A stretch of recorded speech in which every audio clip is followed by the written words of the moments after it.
Your life is not yours. You live in a loop of self-betrayal and people-pleasing. It's not yours, not your dreams, not your choices, not the path you are walking today, because you are inside the trap and you don't know even what is this trap or what is this cage. You might think it's the cage of my own ego, but no, it's bigger. You are imprisoned by the egos of others or the projection of the collective ego in this reality. Think about it. How much of what you do every day is because you truly want to? And how much is just to meet the expectation and fears and healed patterns of the people around you? You feel it, don't you? The fatigue, the quiet frustration, disappointment. Because if it was for you, you probably won't do anything. You also feel that sense that you are living to prove something to someone invisible, but also somewhere deep inside, there is a voice whispering, this isn't me. What am I doing? And that's right. You are trapped in a cage of expectations when your true self is overshadowed by the egos around you. You don't know how to put yourself first because you live in the egoic field of others. Since childhood, you have been subtly shaped by the unresolved traumas of your parents, the projection of teachers, lovers, bosses, friends, their fears, their expectations, their version of success. It all got wired into your system as invisible energetic contracts. And without realizing it, you begin living inside those contracts like a software, reacting, performing, pleasing, shrinking. And you didn't want to. But also, your nervous system was hijacked and you believed that survival depended on compliance. Or maybe you needed to justify your existence, as Gabor Mate said it. And or simply, you didn't wake up to the possibility of existence of another path. You didn't know any better. You stayed into this fight between egos and soul. Carl Jung says ego possession is when the ego takes over or take control over the psyche, suppressing the true self and projecting illusions into the world. The mind becomes convinced that it's the self, and what happens to the soul, it's exiled. And soul exile is the silence of your inner knowing. It's the disconnection from your authentic path. It's the feeling of betrayal you can't quite name, but you carry in your chest like a silent ache. The tragedy is, you think it's just anxiety or burnout or confusion or force, but everybody is living this fight and you are perpetuating it by people pleasing. What you are really feeling is the grief of living a life that doesn't belong to your soul, the misalignment of vibration between the physical self, what you are living today, and spirit as soul in your body, mind. The further you steer away from your truth, the higher your anxiety becomes, and you live inside this inner psychic war. And that's the part that most people miss. The war is happening inside. It's a battle of archetypes. It's a soul versus ego. It's this eternal fight that we all hear about. It's the dark versus light. And it's never been a fight outside. It's a fight within, because as without, so within.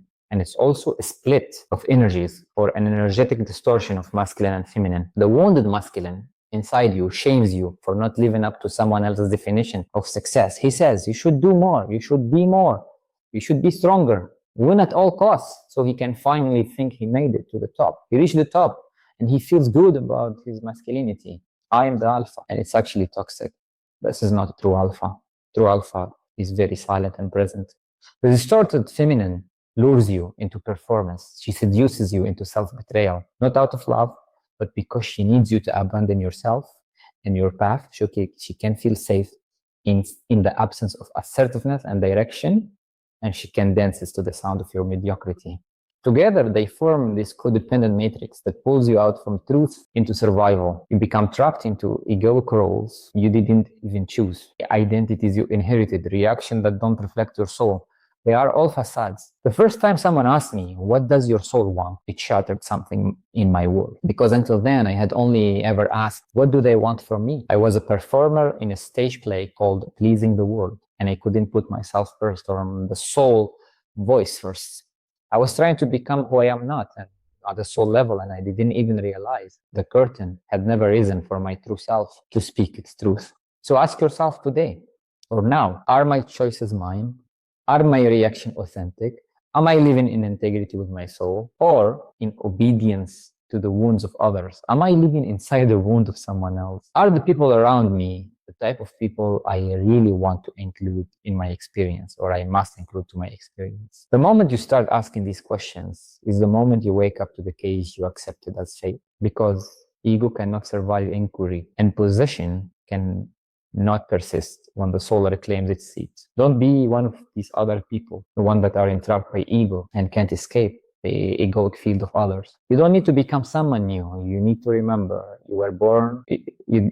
You don't need to become someone new. You need to remember who you were born before the world taught you to forget. And you need to feel what does it like to feel soul clarity, because it's not loud, but it can be painful. It's a quiet still, but it's like a tuning fork inside you when things finally resonate to your true name, because your name carries your code of your destiny. It feels like peace, like home, like the end of pretending. When your soul speaks, there is no confusion, there is only knowing, only alignment, only the kind of truth that doesn't need validation, that doesn't need to betray your true self or your voice, because it comes from a place that's existing long before they told you who you want to be. And why this is matters, because you will contribute to the healing of the collective. So every time one person steps out from the ego cage, they weaken the entire illusions of others. You heal the trauma of people pleasing, you interrupt the lineage of self-abandonment, and you become a lighthouse in the fog of a collective unconscious. So this is your invitation to stop playing a role in someone else's fantasy or someone else's wound,